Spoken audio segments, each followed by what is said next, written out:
It's Mike, Solar Religion Dystopia, Known versus Belief. We're going to get back into Runyon's little breakdown of the study of the Olivet Discourse, parallel study, considering the Olivet Discourse and the parallel with other Son of Man coming texts. And so far we've already read.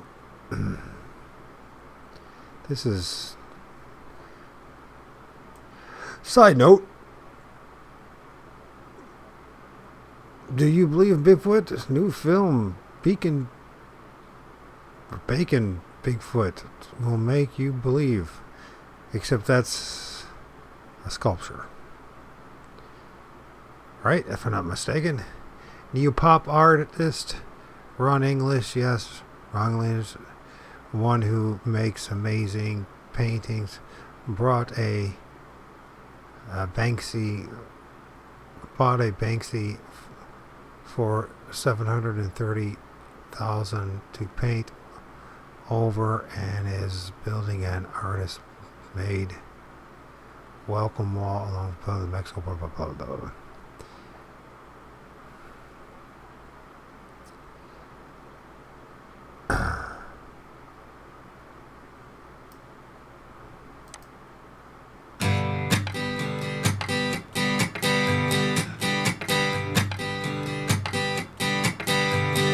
I believe in Bigfoot.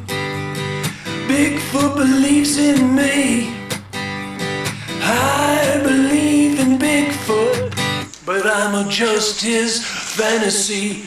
I believe in Bigfoot. He believes in Bigfoot. Oh baby, can't you see? Oh baby, can't you see? I believe in Bigfoot. He believes in Bigfoot, but I'm just his fantasy. I've got the picture. You've seen the picture. I mean, you believe me, right? I mean, you saw the picture. I don't know if I believe you or not.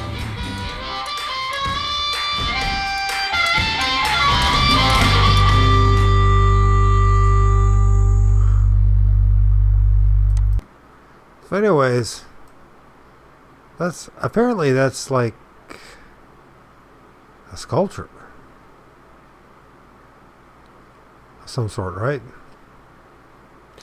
So anyway, yeah, I got it wrong. I don't know.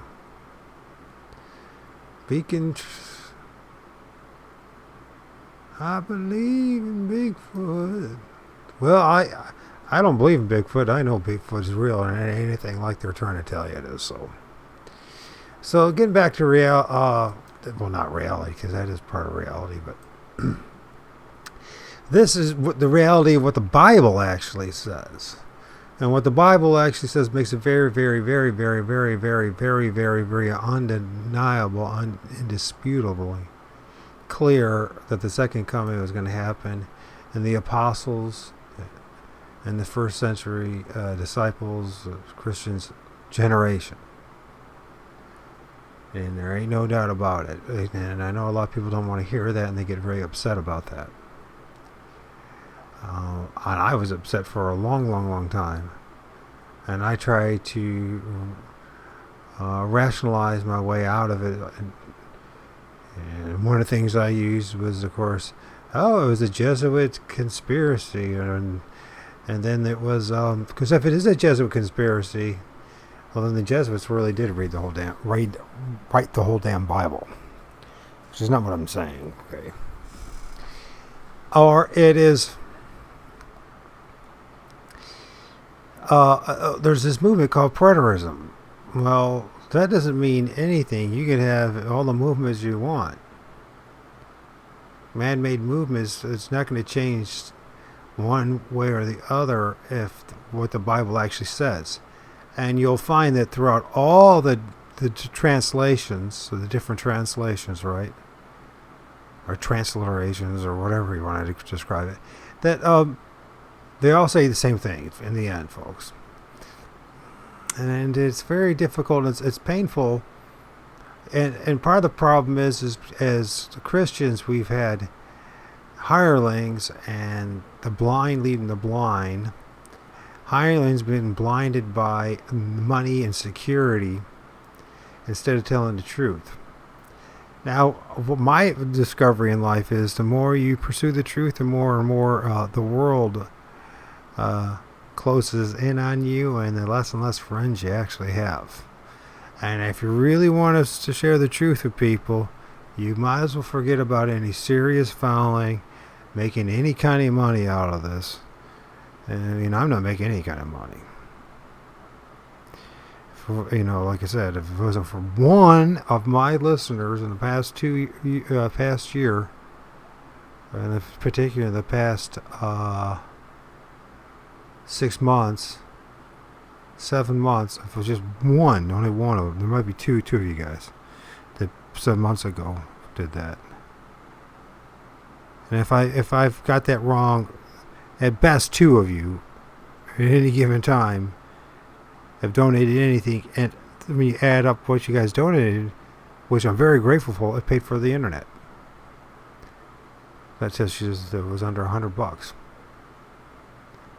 a month. That's like, we're talking hundreds and hundreds of hours doing what I do. I try to tell the truth to people. The reward is what? The clean conscience. And they know that I tried to do the best I could, honestly. And I can't think of a better job a man could have, actually. Because the vast majority of jobs and careers out there are anchored on a big, fat lie. And it says a lot about us as human beings. And when the Bible talks about this, the fact that we love a lie more than the truth, that is the emphatic reality. Now, when it comes to the Bible, where you believe in the Bible to be the Word of God or not, or being legit or not, or the story of Jesus to be legit or not, one thing one should, in order to have a reasonable, intelligent discourse, an honesty of what it actually it says, you should understand what it says. Not what you think it says or what somebody else told you it said. Or what somebody else told you what it's about. And no, if you do your study and research, I think it has nothing to do with the astrotheology. Except for the fact that every single culture in humanity until this past 50 years, or say this past century, we'll be generous about it, have all governed their seasons, their festivals, their times, their events, their culture around the stars and the sun and the moon and etc. Right? I mean, that's just what was given, because that was what God gave us to do, just that. That's what this creation has given us, to just do that. There was no other way to judge the time of the month without the phases of the moon, or what time of year or what season it was without the position of the sun and the stars. And so are you in fact navigating from point A to point B, and it was an impossibility without the stars.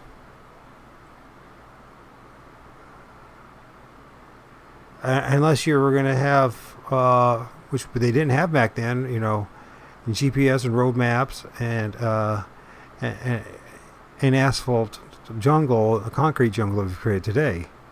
There's no other way you could have done it. So it's really quite pathetically shallow to say, it's Christianity is about based on astrotheology. That's always a dead giveaway for knowing what I know now. When I hear that from somebody, I'm listening to somebody that didn't bother really studying the Bible.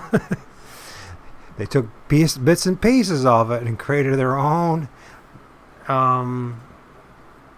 theology, their own doctrine, their own story, instead of what the story actually is about. And what the story is about a group of people that God had chosen, and in which He would, through it, save mankind through a Messiah, the Christ, and that Messiah would fulfill all things. It also makes it very, very clear that all those things would be fulfilled at the end of the 12 apostles' generation. This is not my opinion. This is exactly what it's about. And that at the end of the New Testament, see, now what you have to do is you have to start throwing piecemeal in the New Testament, taking this piece and throwing it over here, and taking that bit and throwing it over there, and just negating and forgetting all the other stuff, words in each chapter and verse and book, in order to create your futuristic eschatology.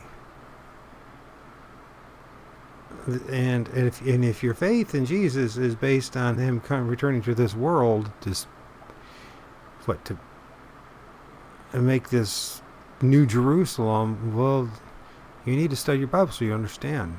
And you need to study your Bible. And the thing is, you need to study it. But there's this real important things you have to do, which is audience relevancy. Who's being spoken to? Who is it being spoken about?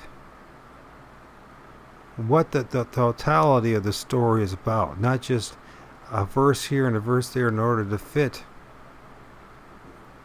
your dogma, your own sect's doctrine.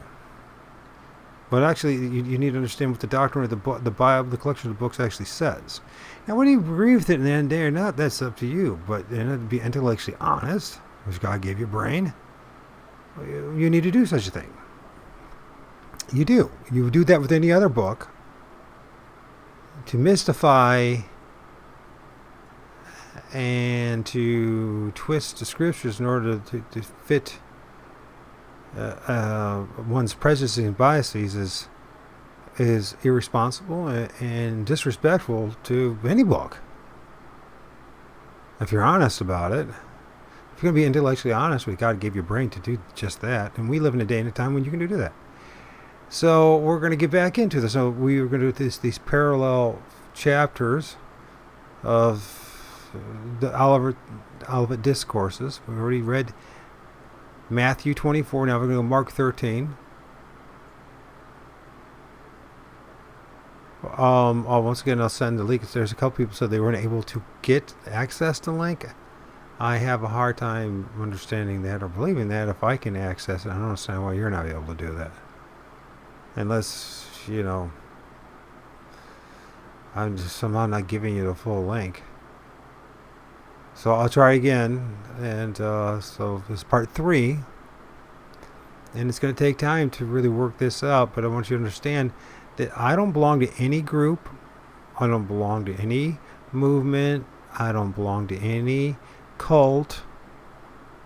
I just studied this Bible because I wanted to know and understand who the Messiah was, my Messiah, the world's Messiah, and Christ, and the truth about it. And then, guess God prepared me with other studies and other disciplines to get to a point where I was willing to pursue the truth at all costs, and it's been at all costs. I can guarantee you that much. There's no brother, there's no group.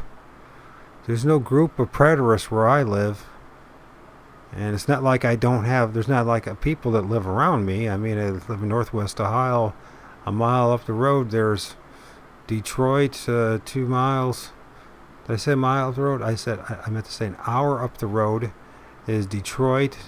2 hours east is Cleveland. South is Columbus. And 4 hours is Chicago. With 3 hours is Indianapolis. So it's not like there's not people around me. And some people would call, this Rust Belt or the Bible Belt. It's not like there's not a lot of churches around me. And believe me, I haven't found one living soul, face to face, that is prepared to be honest with what the book says.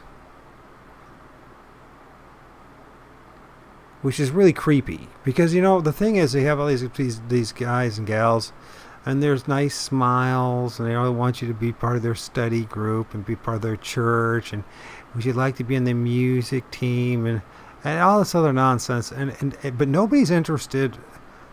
And I always find it fascinating. No one's really was interested in talking about God and talking about what the Bible actually says about God. The moment you start doing that, you're now causing problems, which is bizarre, outrightly, absurdly bizarre. We all claim that we believe, we call ourselves Christians, that we believe in Jesus, we follow Jesus, but only to the extent that we like what we like. And most of us have put in our faith in only half of who he is, half of what he's done. So we have to go through this whole thing again, and I really do feel that it's extremely important that I share this with you.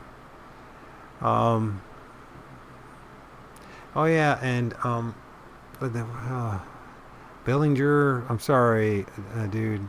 Am I still saying it? Billinger? Oh, crap. Sorry, dude, I'm going to have to do this real fast.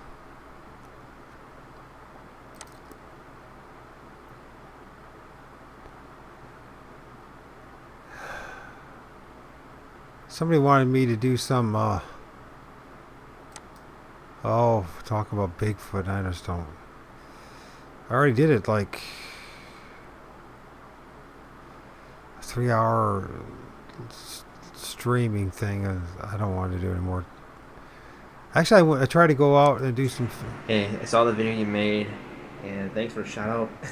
And it's Bellinger. It's like bell ringer, but different. So it's Bellinger. Excuse me, man. I'm so sorry. I've been talking to that, and I brutalize. I say, I mean, it's been. If anybody who's paid any attention to anything that I've done over the past, what is it now? 9 years of doing shows to 2013. I've brutalized just about every guest's name and everybody else's name, and it's. I like this to think is the MS, but I just think there's a very bad quirk about me. One of many quirks about me, and one of the most annoying quirks about me is I say everyone's last name wrong. It doesn't matter who it is. I even say my name half the time wrong. That's how bad it is. So anyways, it's Mark 13. Fortunately, this stuff was written and documented so you can read it yourself, and so you don't have to just trust what Michael Adams says when I screw up a word or a sentence, slur my words and all that kind of stuff. Which, by the way, it's not about being drugged. I'm dying, basically. The multiple sclerosis is. What I have is called relapsing remitting after being poisoned by a poisonous injection that was pushed on everybody. There were a whole bunch of people who wanted to have a job back in 2009 in the United States of America. And the Russian roulette that they play, I lost. And the injection that I got within a few months, it totally destroyed the myelin sheath and my nervous system. It's called poisoning. And there's not much you can do about it once it's done. Actually, I've been fortunate for the past 13 years to actually get to still be able to read, and I can't walk anymore without a walker. And I tried today. I had to go to the shop, and then I had to go to this Bassett's Whole Foods to talk about something. Which, by the way, if you hear this, my brother over in Australia, you know who you are. You're asking me about looking into dermatitis, and I asked him, and what they said one of the biggest things was this liquid form of omega-3. It's like fish oil, and it tastes pretty good. I tried some of it. So that and a couple other things, but I guess it's major detoxing type of thing that you need to do. And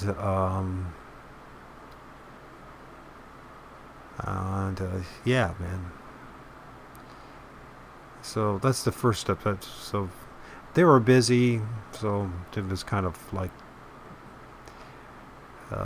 actually, I mean, as busy as they were, they still were really good to me, actually, and gave me a big discount as well, which I needed, because it's like, actually, no, I'm like looking at all this stuff and the supplements and stuff I need just to take a dump and everything else, and I'm like, and also to try to get rid of all this bacteria that's built up in me. They swear it is part. It contributes to the multiple sclerosis, the side effects at least. So detox and all that kind of stuff. This stuff, I don't know if it works. It's supposed to take 3 months. Of course, we all want something to be more immediate than that, but I'm willing to try anything at this point. That's how bad it is. But man, I thought I was gonna die today. It was my days are driving are numbered. That's for sure. And I've been talking about this MS, and people have been listening to me I will get into the study, believe me. So, but I want to do this little personal rant. And people are like, "Oh, he's full of it." It's a brutal disease. I used to believe I did something wrong and that it was something of a sin on my part, but now I realize it wasn't sin on my part. It was sin on the part that poisoned me.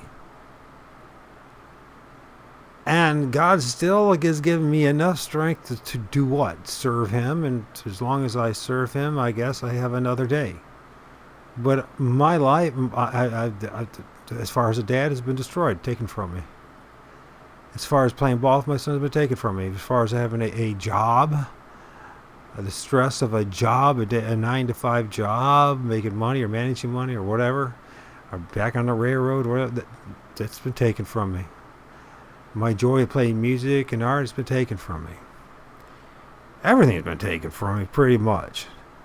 Except I still have enough of my wits about me and my capacity to still read at this point, and still have half, although my sight is damaged terribly from the multiple sclerosis. Wink, wink.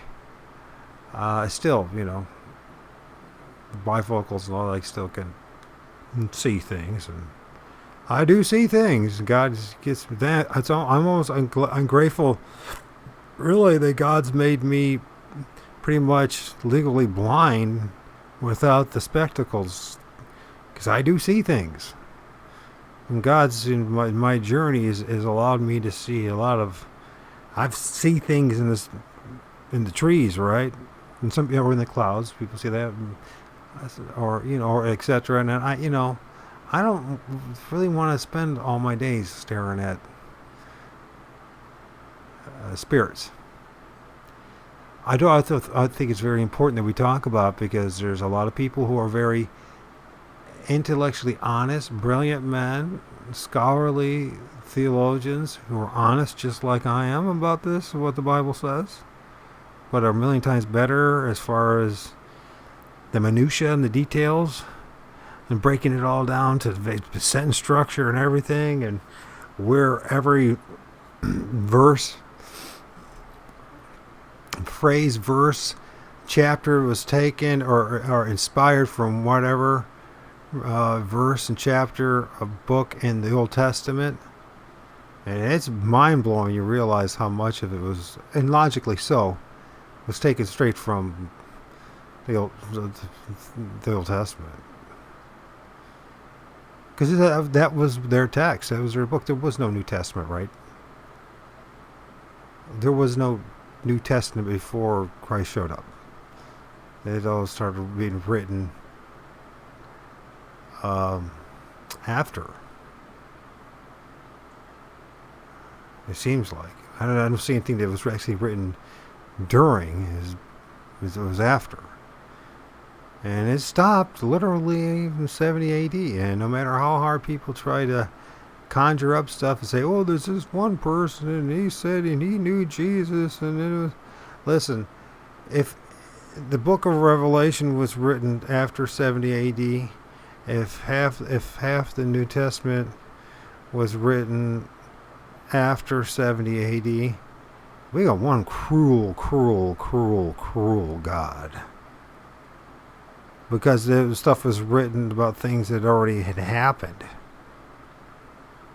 And which had no benefit to those people that were waiting for the second coming, on which they all expected him to come, including Jesus himself, that he would come back in their generation. Now this is Mark 13.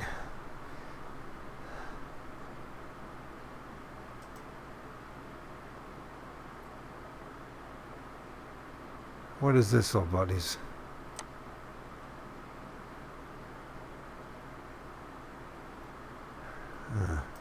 This is this guy. I don't know. He's interesting. You know, he's the forest, the woods that little patch of woods that he hangs out in Ireland. There's all sorts of forest spirits. I guess they want me to talk or something. I'm not sure. He just sent something. YouTube. I'm not sure what that is. Or maybe he wants me to watch. I don't.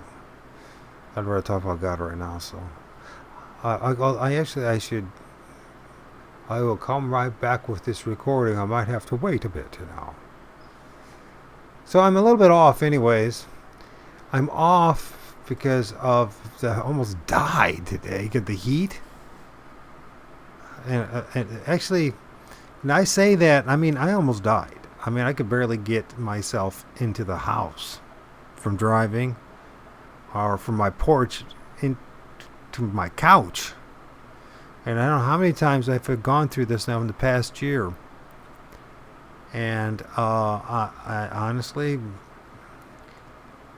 I'm going to do this. I'm going to keep reading the Bible, and I'm going to keep sharing what I think is the absolutely fundamentally most important thing for anybody to hear from me.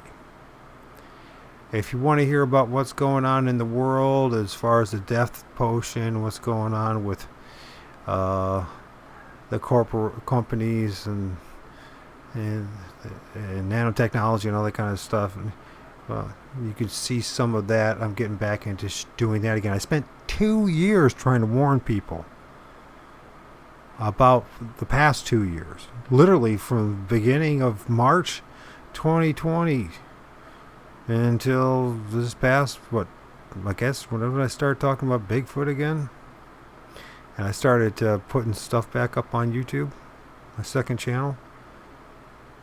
There's so many things I can't talk about. You're not allowed to talk the truth. That says a lot about our culture. And there's no way in heck anybody can tell us that that the United States of America, or any other country for that matter, has ever been a Christian country. Because no group of Christians would do what they're doing to each other right now. And you can put your head in the sand and justify your things. Say, well, this is my profession and this is my job. Can't rock the boat. I got to pay for, there's the food, and I guarantee you, it's all coming back 7 times fold. To a lot of doctors, to a lot of nurses, to a lot of politicians, to a lot of bankers, to a lot of priests, and a lot of And I would not want to be any of you guys who claim to be representing Jesus and you're not adapting your understanding with your reading to the point you accept fully what Jesus said and did.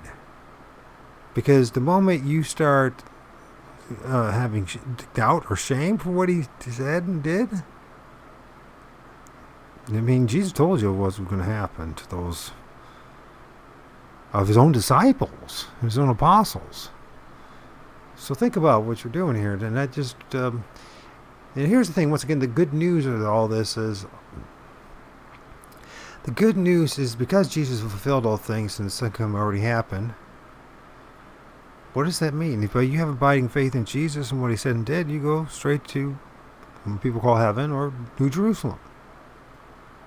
There's no waiting and Sheol or Hades and and prison and or paradise waiting for that moment. And the spiritual body is going to be far more superior than the physical body here. And people always think about they want to have this resurrected, new, perfect body. We are going to have that, but it's a spiritual body. But nothing, flesh and blood cannot reign, it cannot be in the presence of God or in heaven. No, it can't happen. The Bible makes that very clear. It cannot happen. God won't accept it. So this place is everyone's opportunity to make a decision on what they want from the Creator of you, your creation, you who you are, the fullness of who you are, right? Which is more than just a meat suit. And let's be honest, there's a lot of people who say, I wish I was 20 years ago. Well, some of us, like myself, were born with Rh negative disease, because my mom was Rh negative, my dad was Rh positive. Never want to have, if the best of my health, the body I had, you know what I mean? So what body should I have? Should I look like Arnold Schwarzenegger? I hope not. Well, what am I supposed to look like? I got a feeling our spirit looks, well, first of all, we're creating God's image. In the spirit realm, and the spirits that I've seen, just like angels, no angels that I've seen so far in reality look anything like what the Roman Catholics say, or the Mormons or anybody else. They're not dudes with wings and people with wings. These things don't even look. Most angels who are not creating God's image don't even look human. I don't know if you realize that. But it's made very clear in the book of Revelation and in Ezekiel that they don't. In fact, they kind of shapeshift. In fact, they don't just kind of shapeshift, they actually do shapeshift. From a dog to an oxen to an eagle to a man. And so I would have to argue that whatever the case may be in this physical realm and whatever your body is made, the best that it ever was, and you could have been the most beautiful of all women and the most handsome of all men, and still,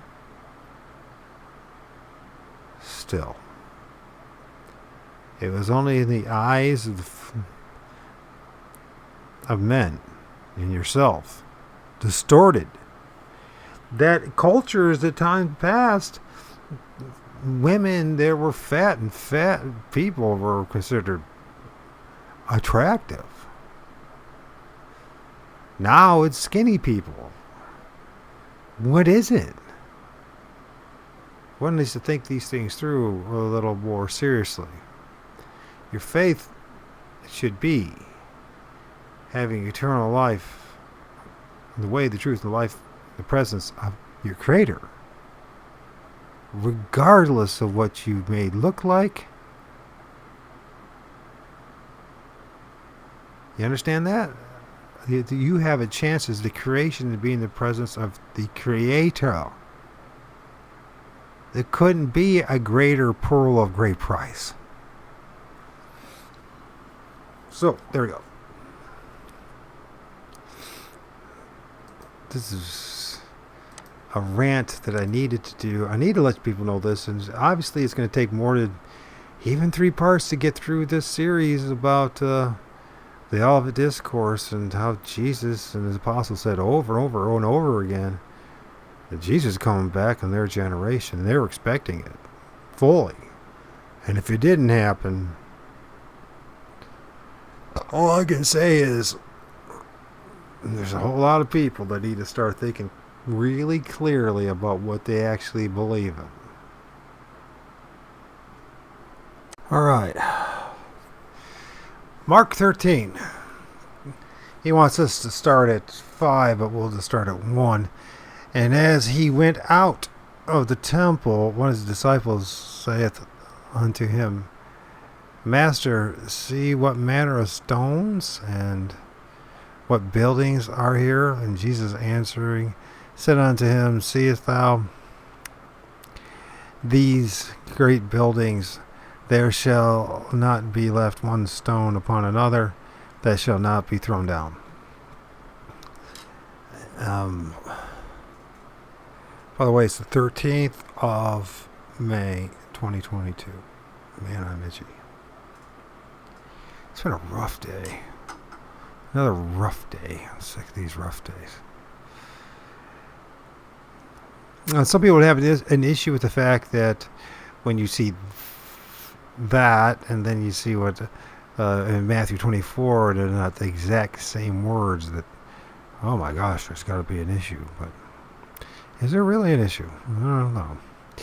And as he sat upon the Mount of Olives over against the temple, Peter and James and John and Andrew asked him privately, Tell us, when shall these things be, and what shall be the sign when all these things shall be fulfilled? And Jesus answering them began to say, Take heed lest any man deceive you. For many shall come in my name, saying, I am Christ, and shall deceive many. Now, certainly there are today many people still doing the same thing, but in particular, he's speaking directly to his disciples. And he's saying that they would be deceived. Or people would try to deceive them. Let's put it that way. And when ye, my disciples, I'm speaking to directly, shall hear of wars and rumor of wars, be ye my disciples, I'm speaking directly to. Be ye not troubled, for such things must needs be, but the end shall not yet be. Not the end of the world, the end. For nation shall rise against nation, and kingdom against kingdom. And this certainly did happen. Nations, different Israeli nations of Israel did rise up against each other, and kingdoms. Also, let's don't forget about the kingdoms. And then there's whether it's the Roman and the Israeli empire against each other, right? And there shall be earthquakes in diverse places, and there shall be famines and troubles, and these are the beginning of sorrows. And just because we don't have full documentations of all the earthquakes that happened in all those diverse places doesn't mean there wasn't actually earthquakes.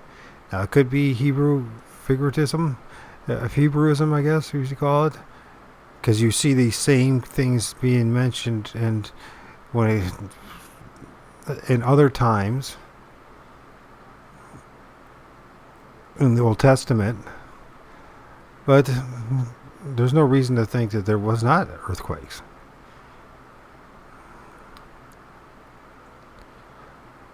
But take heed to yourselves, for they shall deliver you. Who is he's talking to his apostles, and this is exactly what happened to them, right? They shall deliver you up to councils. In the synagogues ye shall be beaten, and ye shall be brought before rulers and kings for my sake, for testimony against them. And the gospel must first be published among all nations. And you want to know who the thems are? I would strongly read Matthew 23. And the gospel must first be published among all nations. What nations? The nations of Israel. And here's the interesting thing, though. He also makes it very clear, though, in Matthew 10 that they would not cover all the cities of Israel by the time he come back. That doesn't mean it wasn't published among all the nations. Those are two different things. But when they shall lead you and deliver you up, take no thought beforehand what ye shall speak, neither do ye premeditate, but whatsoever shall be given you in that hour, that speak ye, for it is not ye that speak, but the Holy Ghost. Now the brother shall betray the brother to death, and father the son, and children shall rise up against their parents, and shall cause them to be put to death. And this certainly did happen, especially in Judea and in Israel, where there were Jews, in which the first century Christians were sharing the good news. Many were absolutely persecuted. And ye shall be hated among all men for my name's sake, but he that shall endure to the end, the same shall be saved. But when ye shall see the abomination of desolation spoken of by Daniel the prophet, standing where it ought not, let him that readeth understand. Then let them that be in Judea flee to the mountains. Where are you going to read that stuff? That'd be in the Old Testament, right? In the book of Daniel. And let him that is on the housetop not go down into the house, neither enter therein to take anything out of his house. Let him that is in the field not turn back again for to take up his garment. But woe unto them that are with children, and to them that give suck in those days. And pray ye that your flight be not in the winter. For in those days shall be affliction, such as was not from the beginning of the creation which God created unto this time, neither shall be. Well, that's if Jesus is right and this all happened at the end of their generation, then as bad as things are today, they must have certainly been much, much, much worse of that during that time period. And yes, there was. And except for the Lord had shortened those days, no flesh should be saved. But for the elect's sake, whom he hath chosen, he has shortened those days, the days. Who is his elect? His apostles, for one thing, that will still be standing when he return. And then, if any man shall say to you, Lo, here is Christ, or Lo, he is there, believe him not. For a false prophet of Christ and prophets shall rise, and shall show signs and wonders, to seduce, if it were possible, even the elect. Once again, his apostles, his disciples, who are meant to endure to the end of the second coming that would happen in their generation.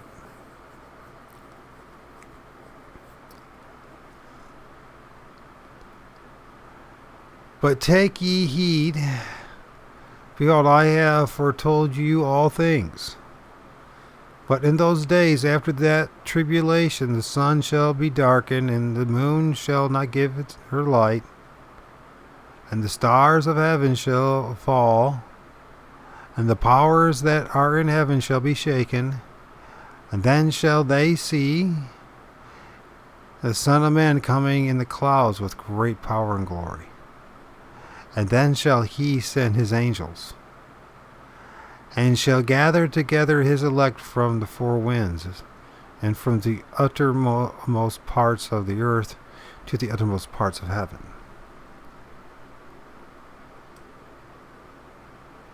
Now learn of the parable of the fig tree, when her branches are yet tender, and putteth forth leaves, ye know the summer is near. So ye, in like manner, when ye, my apostles that I'm talking to directly, to some will still be standing when I return, as I said, as was spoken in Matthew 16.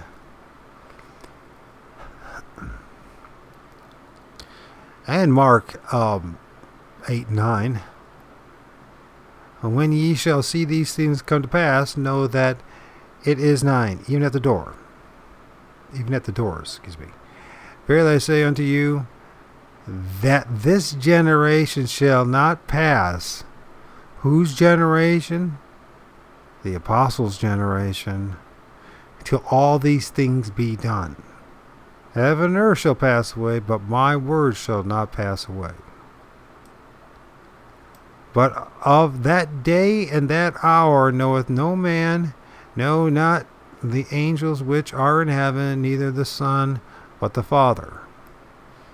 Now mind you, Jesus got this through telling them what the signs and the season would be, but the day and the hour he did not. And then he goes on to explain, as he did in Matthew 24, why. It was not just because he didn't know.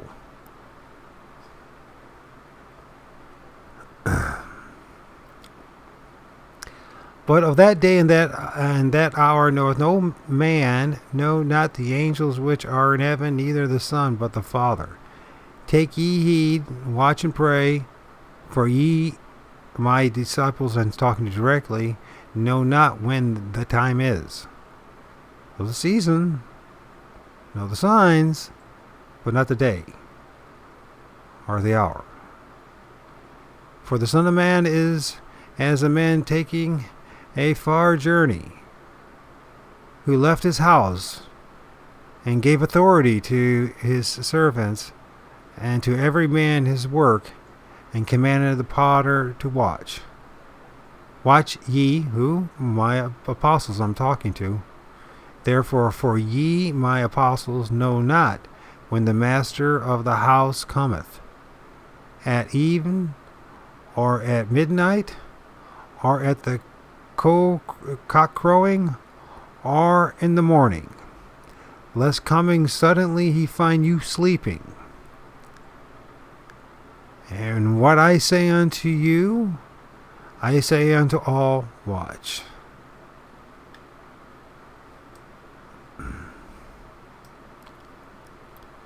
And just to reinforce the point, in Mark 8,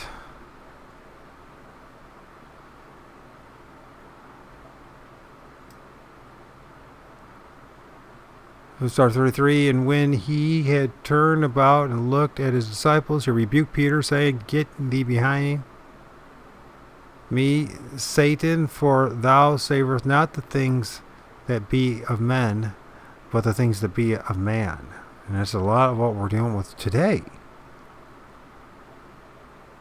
And why people want to accept the truth, or accept what the true teachings of Jesus and his apostles were.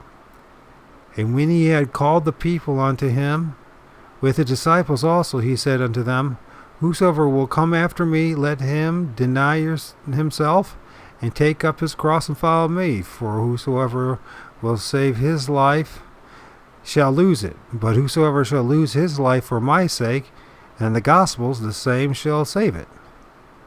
For what shall it profit a man if he shall gain the whole world and lose his own soul? And what shall a man give in exchange for his soul? Whosoever therefore shall be ashamed of me and my words, and this whose adulterous and sinful generation. What generation? Is a apostles' generation.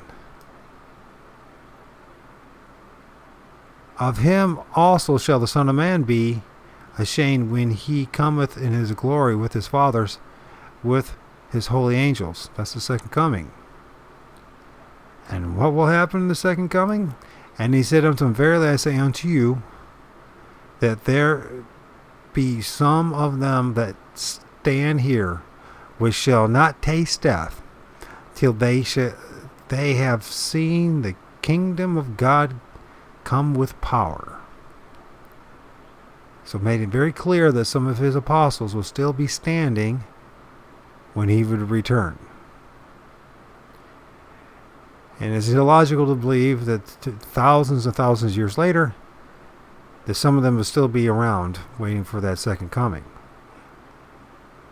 And if they are around, it'd be very disrespectful and cruel to hide themselves from the rest of us, knowing the power and the glory of God and the mere fact that they are still alive. Now this is the same thing once again that's in Matthew.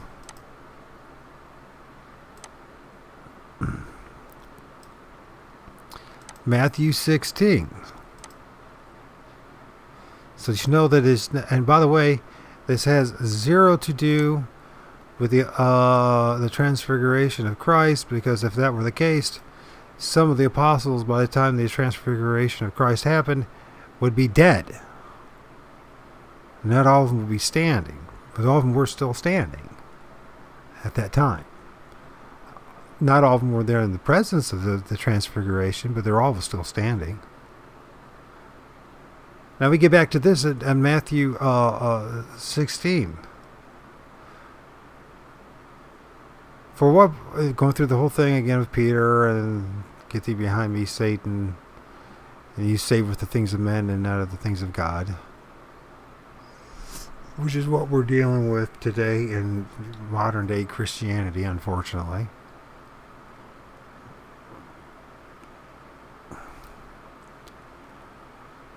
For what is a man profit if he shall gain the whole world, lose his own soul?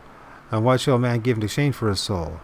For the Son of Man shall come in the glory of his Father with his angels. And then he shall reward every man according to his works. Verily I say unto you, who? His apostles that he's talking to right now, his disciples, breathing the same air as Jesus, in the presence of Jesus. There be some standing here which shall not taste death till they see the Son of Man coming in his kingdom. What is that? In the second coming. So we now have some more very strong supportive evidence that A, Jesus expected that his second coming would happen in their generation, that they had given them signs to look out for what would when it would happen, the coming, and the second coming, and that would happen in their generation. Now the problem is, you and I have been so hoodwinked and deceived that we can't read what's clearly right in front of our eyes until we allow God to remove the scales from our eyes and see it for what it says, and then come to terms of why do we have an issue with Jesus' words. Why are we ashamed of his words? Of course, God makes it very clear what he thinks about those who are ashamed of his words. So, we all have to make the decision. Do we believe? Do we savor the things of God, or do we savor the things of men? If we savor the things of men, then we're not going to accept the fact that Jesus' second coming already happened. If we savor the things of God, then we're going to come to terms with it and say it happened. And wrestle with it. It's called wrestling with your faith. To come to terms with it, that it already happened. And how it happened. And, for the biggest event, the greatest story ever told, right, as we like to say. How did he get buried? In theology and in history. But as one researches and studies man's behavior, his willingness to love the lie more than the truth, and have no problem lying in order to justify the agenda, the group, the movement, then it starts to become more and more clear that it would be very, very easy for men who want to gain power by hiding the truth. Just as the Pharisees, Sadducees, scribes, and elders at the time of Christ and during the time of the apostles and the first century Christians, that it is still going on today. It's a bitter pill to swallow. But at the same token, or at least it's bitter in your belly, once you've come to terms with you and you snap out of the delusion, it actually becomes sweet to swallow. Bitter in the belly still. Because it means, because he did fulfill those things, if you have abiding faith in Jesus, you're going straight to New Jerusalem. And he made it in such a way. They made it so much more merciful, for all to embrace and grasp and accept. And yet, we are the ones that make it difficult on each other. Because of greed, because of love of this world, and because we love this world more than God. And we love the things of men more than God. And that's the way it goes. And I know that's harsh speaking, but when I say we, I have my struggles with it too. Greatly. I'm no different than anyone else. The only thing is I put a lot more time in this than the things of this world. Than your average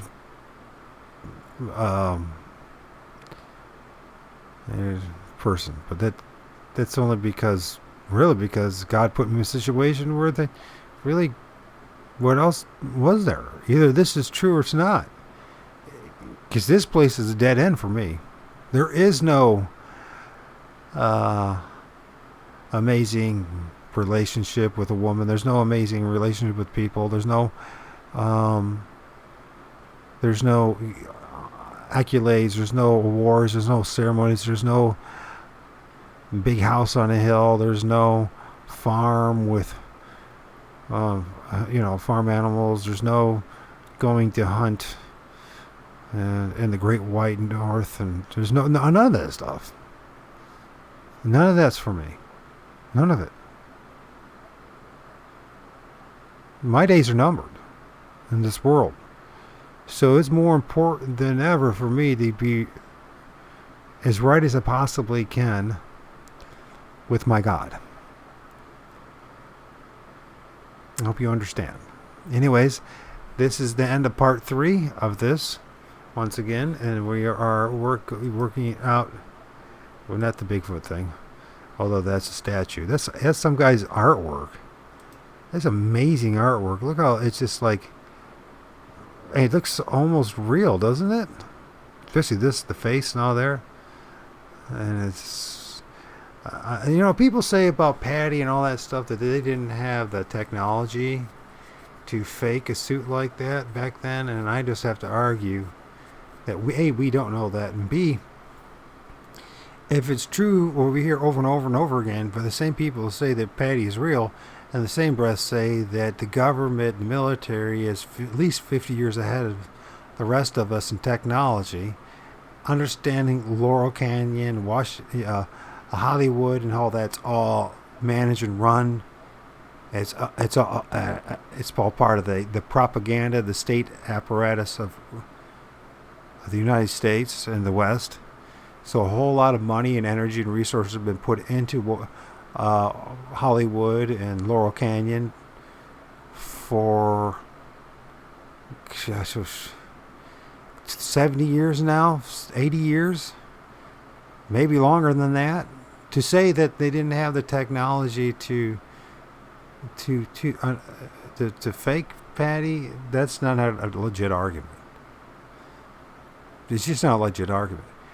So it comes down to whether you believe it or not. I mean, we've all had our experience. Those of us who have are true experiencers of Bigfoot, or what has happened.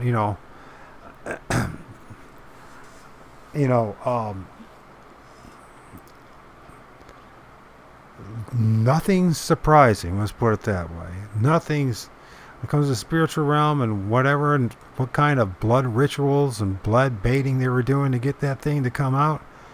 God only knows if it's real. But to say that they did not have the capability to have some kind of big dude in a suit and all that kind of stuff, that's not true either. And as far as the gait and walk, there's some valid, I'm under the impression that Patty's real, and not only that, but there was a whole hell of a lot going on around there as well, from my own study of the video.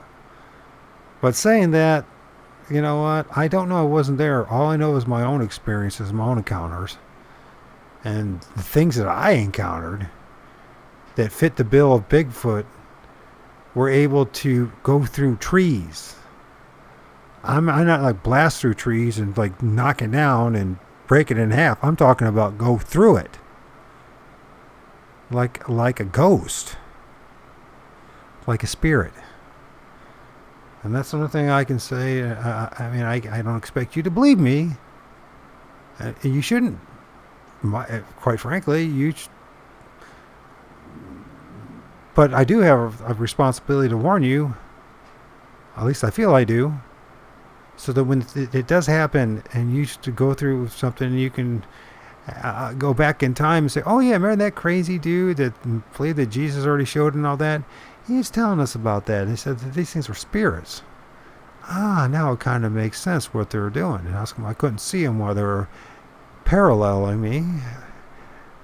Not the parallel verses of the Olivet Discourse, but parallel, and somebody as they're walking, escorting you out of their woods. How they were managed to be there one moment and gone the next.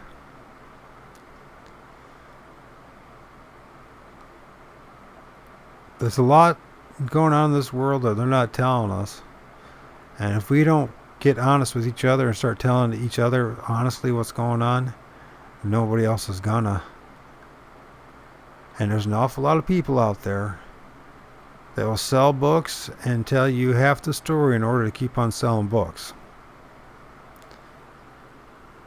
This is an absolute truth. And there's no way getting around it.